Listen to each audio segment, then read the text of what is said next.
Bonsoir à toutes et à tous. C'est un cri de détresse que lancent les usagers de la rue Monseigneur Marie Coty d'Anyama. Elle est en piteux état. En cette saison des pluies, les populations réclament sa réhabilitation.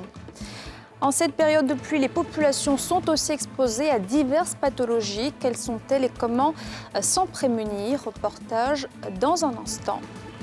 Et puis au Gabon, Ali Bongo affirme qu'il sera candidat à la présidentielle du 26 août, une annonce diversement appréciée à Libreville, vous le verrez. Je vous le disais, la rue Monseigneur Marie Coty d'Anyama ne ressemble plus à grand-chose. Elle est difficilement praticable en cette saison des pluies, une situation que déplorent les usagers de cette voie qui relie notamment le centre-ville à deux hôpitaux de la commune. Le reportage de Timé Danger et Zécré Joseph. Anyama, commune du nord d'Abidjan. Pour allier deux hôpitaux et deux gros villages de la cité de l'Akola, cette route baptisée Monseigneur Pierre-Marie Coty. Une voie, pas au mieux de sa forme. La conduite sur le tronçon impose des zigzags. Les uns quittent leur voie pour l'autre, espérant ainsi éviter les crevasses et nids de poules qui y ont élu domicile. À plusieurs endroits, le bitume a cédé la place à la latérite boueuse en cette saison de pluie. De quoi en rajouter à l'inconfort des usagers de cette route. La voie n'est pas bonne et on a du mal. Imaginez tant soit peu qu'il y a quelqu'un qui soit dans l'urgence. On fait comment? Une femme enceinte qui en travaille, on va faire comment? Déjà au niveau des véhicules, c'est un peu difficile. On est obligé de tout changer, les amortisseurs, les rotures, les bras, tout ça. Déjà, c'est vraiment coûteux pour nous, ça nous fatigue. Ouais, bon, la route là, vraiment, ça nous worok. Peut-être gâté ici, là. On n'arrive pas à bien rouler dessus. Bon, vraiment, on veut que l'État nous aide à gérer ça, pour qu'on puisse travailler en l'aise. Ce piteux état de la voie est bien connu de ces chauffeurs de taxi-brousse. Une fois chargés, comme à l'accoutumée, ils vont affronter cette route dégradée. Avant, certains râlent et mettent la balle dans le camp de la mairie. Nous sommes en train de transporter la population d'Awabo à Nyamagame. La voie est tellement dégradée et puis il y a l'hôpital général aussi qui est là. On transporte, les malades passent par là. On ne sait jamais, il y a des femmes qui sont à terme au moment d'accoucher, on les transporte par là. Or, l'état de la route n'est pas bonne. Non, ce qu'on souhaite actuellement, c'est de revoir la voie, d'arranger la voie pour nous, pour la population de Awabo comme d'Anyamagame. La mairie est venue verser les déchets de gravats qui ont été enlevés sur la route des Bimpé. Mais vraiment, depuis qu'ils ont mis ça, c'est la catastrophe parce qu'on a des problèmes de pneus, de rotures. Même à chaque moment, quand les véhicules roulent, les rotures sautent et ça nous bat complètement la route alors qu'il n'y a pas autre issue. Interpellée sur la question, la mairie fait des précisions. Cette voie est la voie qui est empruntée pour aller dans les deux grands hôpitaux d'Anyama.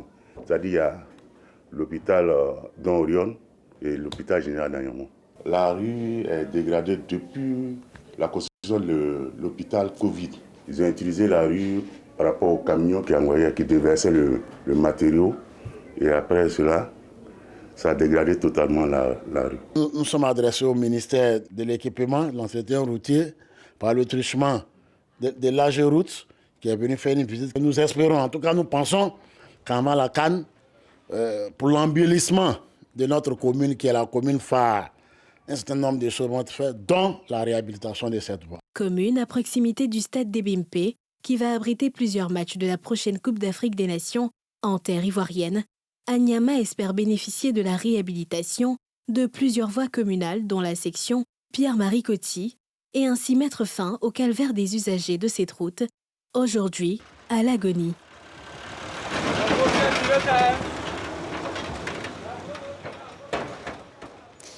En cette saison des pluies, les populations sont confrontées à diverses maladies en Côte d'Ivoire. Quelles sont ces pathologies et quelles précautions prendre pour se protéger en cette période? Les éléments de réponse de Bénédicte Silué et Kimo Eric. Nous sommes au centre de santé urbain communautaire, Arras 3, dans la commune de Trècheville. Ce matin, Juliette Eouman accompagne sa petite fille, qui se plaint de fièvre. Depuis un certain temps, elle se plaignait de maux de tête. Hier, là, La température est montée jusqu'à plus de 39. Donc ce matin, on a décidé de l'envoyer à l'hôpital. Cette pathologie fait partie des maux les plus récurrents de cette période de pluie abondante. C'est dans cette période-là, tous les enfants sont malades. Actuellement, il y a beaucoup de moustiques. Vous voyez que l'hôpital a beaucoup de malades. Je pense que c'est la période. Dans cet hôpital, le nombre de malades a presque triplé depuis le début de la saison des pluies, une période difficile pour les personnes dites fragiles. Nous remarquons en tout cas ce matin même une augmentation d'évidence des cas de palu. C'est-à-dire à la mi-journée, nous avons reçu déjà 10 cas de paludisme. Comparativement aux périodes sèches où je peux me retrouver à 3 cas, mais déjà nous avons 10 cas. Et en plus du paludisme, nous avons remarqué aujourd'hui, j'ai même reçu pratiquement 8 cas de grippe aussi. Voilà, je pense que c'est lié au temps. Pour se prémunir de ces pathologies, des mesures s'imposent. Partons d'abord sur la base du paludisme qui est vraiment le plus fréquent pour éviter d'être contaminé. En un premier temps, c'est l'installation de moustiquaires imprégnés à longue durée d'action qui va permettre de nous protéger contre les piqûres des anophèles. Chez les personnes asthmatiques, ce que je peux dire, il faut, comme on le dit, l'asthme peut être déclenché par un facteur qui peut être le froid, le chaud, une allergie, une émotion forte et autres. Dans des situations, pour une personne asthmatique, on peut lui dire d'être vraiment beaucoup couverte aussi.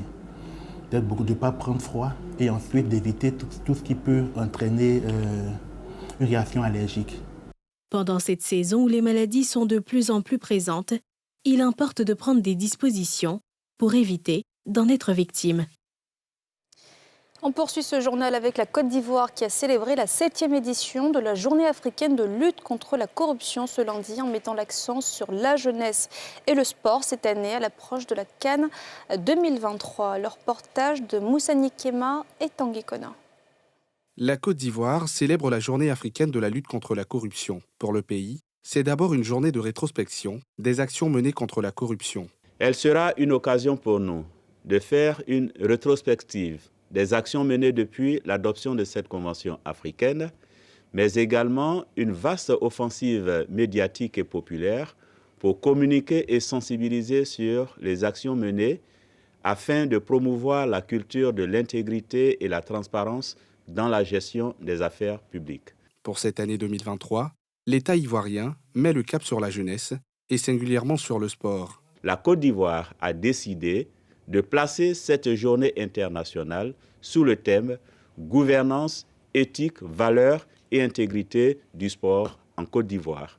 Le gouvernement ivoirien a décidé d'élaborer une politique de l'éthique, des valeurs et de l'intégrité du sport en Côte d'Ivoire qui devra s'étendre sur l'année 2023-2025, compatible avec une croissance forte, inclusive et soutenable, qui devrait générer une masse d'emplois décents et mieux rémunérés dans le secteur majoritairement occupé par les jeunes. La Journée africaine de la lutte contre la corruption est à sa 7e édition. La Côte d'Ivoire est à la 16e place en Afrique selon l'ONG Transparency International en matière de bonne gouvernance et de lutte contre la corruption, tandis que les 2 premières places sont occupées par les Seychelles et le Botswana.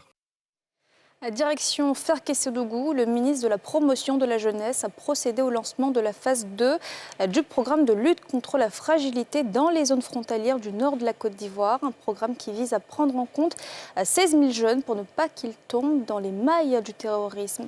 Le récit de Pierre Dipomela. Des chèques remis aux jeunes et aux femmes des zones frontalières pour le financement de leurs activités.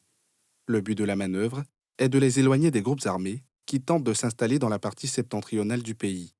Cette initiative est du gouvernement ivoirien à travers le PS-Gouv dans la phase 2 du programme « Lutte contre la fragilité des zones frontalières ». Je suis dans l'élevage des poulets. Je compte avec ces 3 millions essayer d'améliorer pour faire l'élevage des pentades. Voilà, voici l'objectif ultime de ces 3 millions. Et la demande est très forte dans la région du Tchologo. J'ai reçu une moto triste avec les matériels qu'on prend pour faire marcher. Donc, je remercie Monsieur le ministre ce qu'on nous a fait. Nous sommes très très contentes. Le ministre en charge de la promotion de la jeunesse et de l'insertion professionnelle a fait le point des actions dans les régions du Poro, du Tchologo, du Bunkani, du Folan, du Kabadougou et de la Bagoué.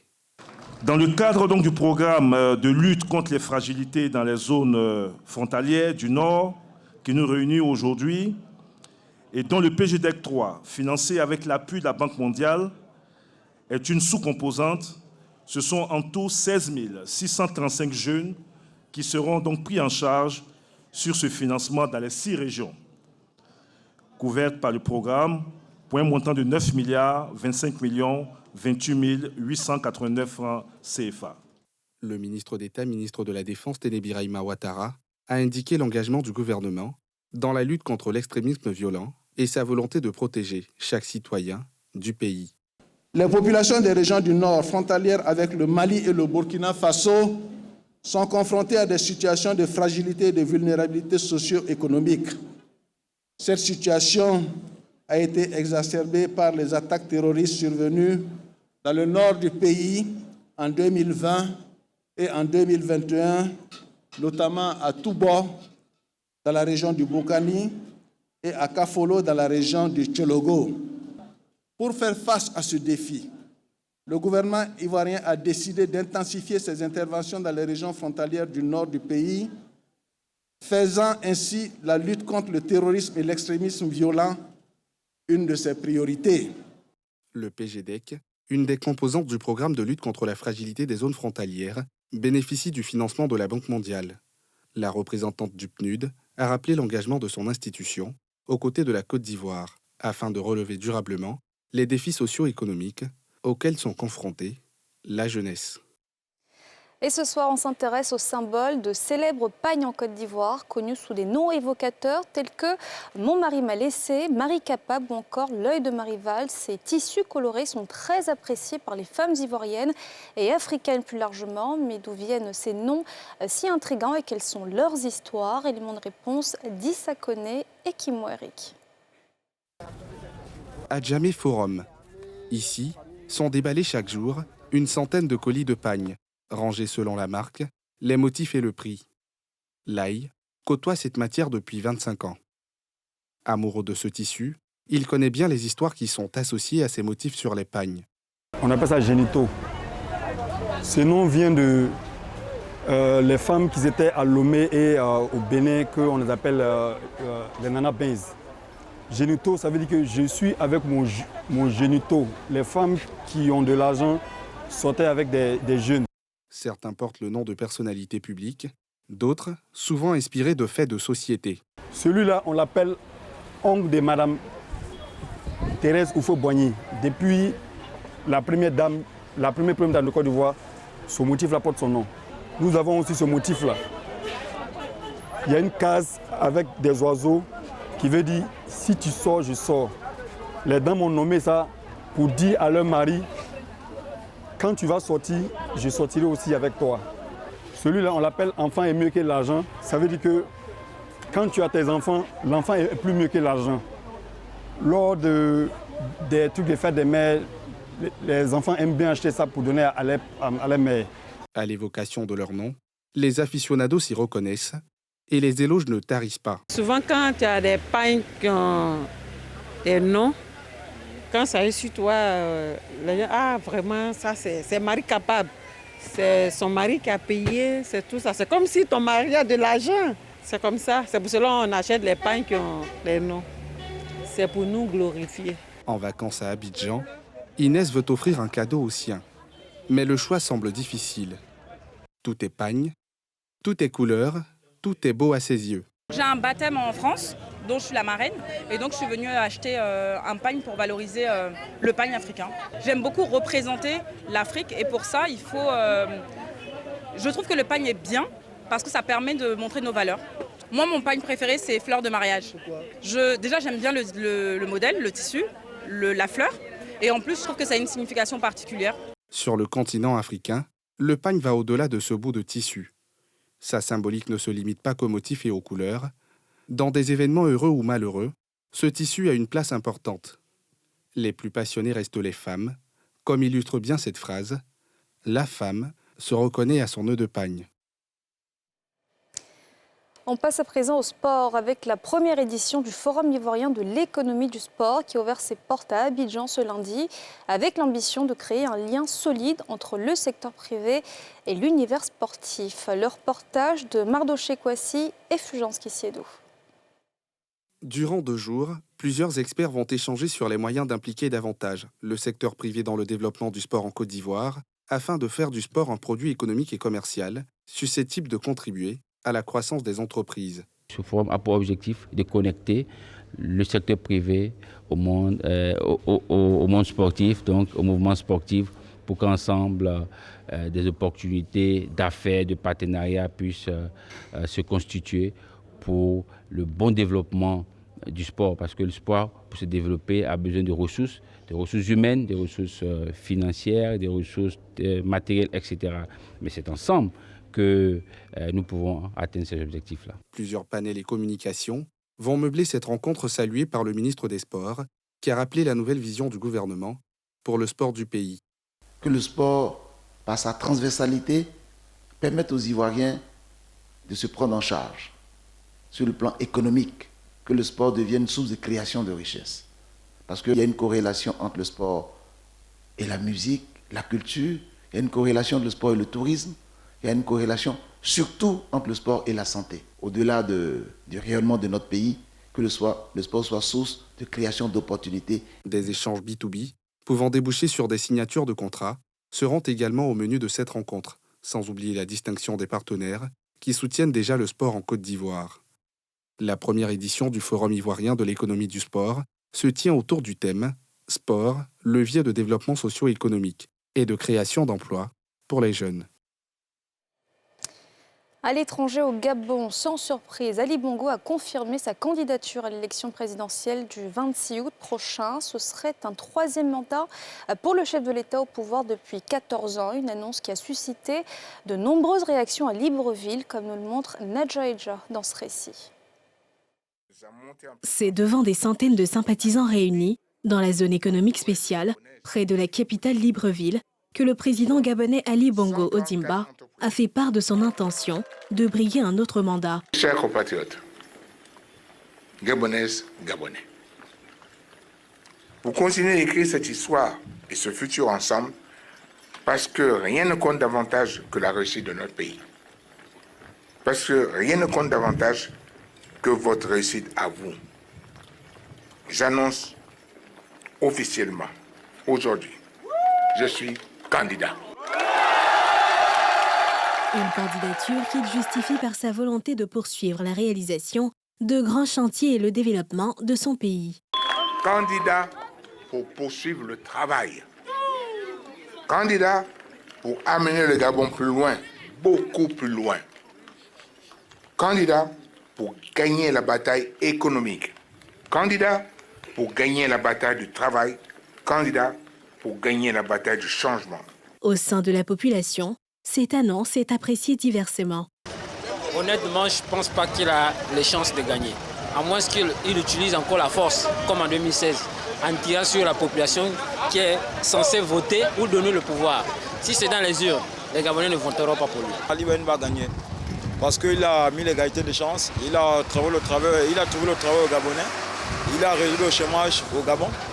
Il peut gagner parce qu'il fait fort pour notre pays, le Gabon, et il fait développer notre pays, le Gabon, parce que s'il n'y avait pas cette société, il ne devait pas me retrouver aujourd'hui avec cette casquette aujourd'hui. Âgé de 64 ans, Ali Bongo Ondimba a été élu pour la première fois en 2009 à la suite du décès de son père Omar Bongo, qui a dirigé pendant plus de 41 ans le Gabon. Après 14 ans au pouvoir, le président Ali Bongo, réélu en 2016, espère bien une nouvelle réélection face à une opposition pour l'heure désunie. Pour l'heure, une vingtaine de personnalités ont déjà annoncé leur intention de se présenter. La clôture officielle des candidatures est prévue ce mardi 11 juillet. Et puis, Bola Tinubu est le nouveau président de la CEDEAO. Pour le président nigérian, priorité à la consolidation de la démocratie dans l'espace ouest-africain. Le récit de Nadja Eja. Le président nigérien Bola Tinubu est le nouveau président de la CEDEAO Communauté économique des États de l'Afrique de l'Ouest. Il dirigera l'organisation sous-régionale à partir de l'an prochain, après avoir été choisi par ses pairs en succession au président de la Guinée-Bissau, Umaro Embalo Sissoko. Une mission qu'il veut marquer par la bonne gouvernance. Sans démocratie, il n'y a pas de gouvernance, il n'y a pas de liberté, il n'y a pas d'état de droit. Nous n'autoriserons pas un autre coup d'État dans la sous-région. Depuis 2020, 3 membres de la CEDEAO, notamment le Mali, la Guinée et le Burkina Faso, ont subi 5 coups d'État. Les juntes de ces pays ont été invités à respecter les délais convenus pour remettre le pouvoir à des dirigeants civils. Et voilà, c'est la fin de ce journal. Merci de l'avoir suivi. Bonne suite de programme sur la nouvelle chaîne ivoirienne.